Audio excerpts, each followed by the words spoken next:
Bumanat na naman yung mga galit kay Vice Ganda at yung mga Pilipino mahiling makisawsaw sa issue kahit wala namang alam. Alam na ng karamihan na sa isang segment ng Showtime, binugahan ni Vice Ganda ng tubig sa mukha si Johaira. Pero ang tanong dyan, nung bugahan ba niya ng tubig sa mukha si Johaira, racism na bang matatawag yon? Kasi matapos gawin niya ni Vice Ganda, grabe ang inabot niyang bash sa maraming netizens. Sabi ng ilan, isa raw itong form ng racism. Eh ano ba yung racism?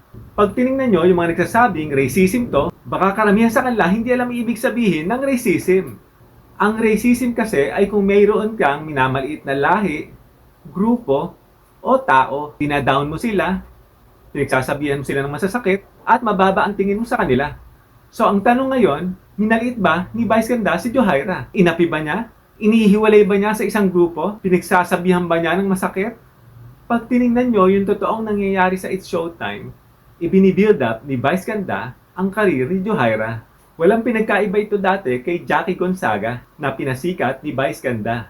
Sa pagkakataon nga lang na ito, yung mismo mga bashers na yan ang nakapansin na iba kulay ni Johaira. So sino ngayon ang racist? Sino ngayon ang pumapansin sa kulay? Kung nanonood kayo ng Showtime araw-araw, lagi niya yung tinatawag, lagi niyang pinapansin. Pangalawa, sa tingin niyo ba hindi nila pinapractice yan? Hindi nila alam yung mangyayari? Karamihan na nangyayari sa Showtime, if not all, may rehearsal. Ibig sabihin, bago pa mangyari ang isang bagay, pinractice na nila yan, alam nila mangyayari yan, may paalam yan. So sa segment na ginawa ng issue ng ilang tao, mukha lang nagulat si Johaira pero hindi totoo yun. Walang pinagkaiba yan na para silang gumagawa ng pelikula o isang skit sa teleserye. Nagkataon lang ito kasi live. Kaya masyado niyong napansin. Pero kung titingnan niyo itong mabuti, si Johaira hindi niya idinadown.